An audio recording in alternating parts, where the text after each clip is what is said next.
آپ کو خبر دیں کہ دریائے ستلج میں بھارت کی طرف سے چھوڑے جانے والے پانی میں مسلسل اضافہ، کئی گاؤں زیر آب آ جانے سے زمینی راستہ منقطع ہو چکا۔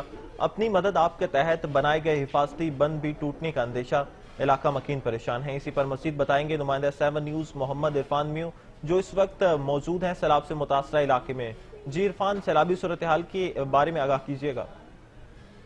جی بالکل، دریائے ستلج میں اگر پانی کی بہاؤ کی بات کی جائے تو میں اس وقت سیجرہ پتن کے مقام پر موجود ہوں، جہاں پر جو ہے سارا سال خشک رہنے والا دریا اس وقت اپنے آب و تاب سے بہہ رہا ہے۔ ہری کے بیراج سے گزشتہ روز جو بھارت نے پانی چھوڑا تھا، اس کا ریلا اس وقت جو ہے 51,000 کے قریب 51,000 سے تجاوز کر چکا ہے۔ ہیڈ گنڈا سنگھ کے مقام پر اس وقت 18 فٹ سے جو ہے پانی کی جو سطح ہے وہ تجاوز کر چکی ہے۔ یہاں پر جو درجنوں دیہات ہیں وہ ان کا زمینی راستہ جو ہے وہ منقطع ہو چکا ہے، اور دریا کے اندر جو فصلوں کی کاشت کی گئی تھی ان میں دھان ہے، اس کا مکئی ہے، وہ جو ہے زیر آب آ چکی ہیں اور ان کو تباہ ہونے کا اندیشہ ہے۔ میرے ساتھ اس وقت یہاں کے علاقہ مکین موجود ہیں، مزید پانی آ جانے کی وجہ سے کیا مشکلات ہیں ان سے جانتے ہیں۔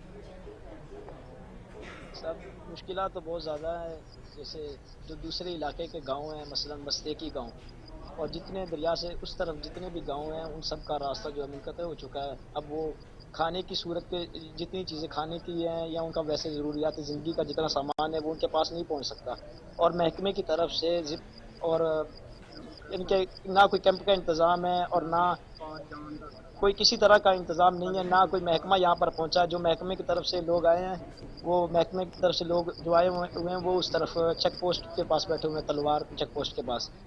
جی بالکل، آپ نے علاقہ مکین کی بات سنی، ان کا کہنا ہے کہ محکمے کی طرف سے ہم ان کی مدد کے لیے ابھی تک یہاں پر کوئی نہیں پہنچا ہے۔ صرف تلوار پوسٹ کے مقام پر چند ایک کیمپ لگائے گئے ہیں جن کا ان علاقوں سے جو ہے تقریباً کوئی کئی کلومیٹر کا فاصلہ ہے۔ یہاں پر جو ہے سب سے بڑا مسئلہ ہے کہ یہاں پر کسی قسم کے جو ہے موبائل فون سگنلز نہیں آتے، وہ اپنے مسائل ہیں جو وہ ریسکیو 1122 تک نہیں پہنچا سکتے۔ تو ان کا یہی کہنا ہے ضلع انتظامیہ سے کہ ضلع انتظامیہ ان کے اندر آئے اور ان کے قریب آ کر کیمپ لگائے تاکہ ان کی مدد ہو سکے۔ جی آگے بڑھیں اور آپ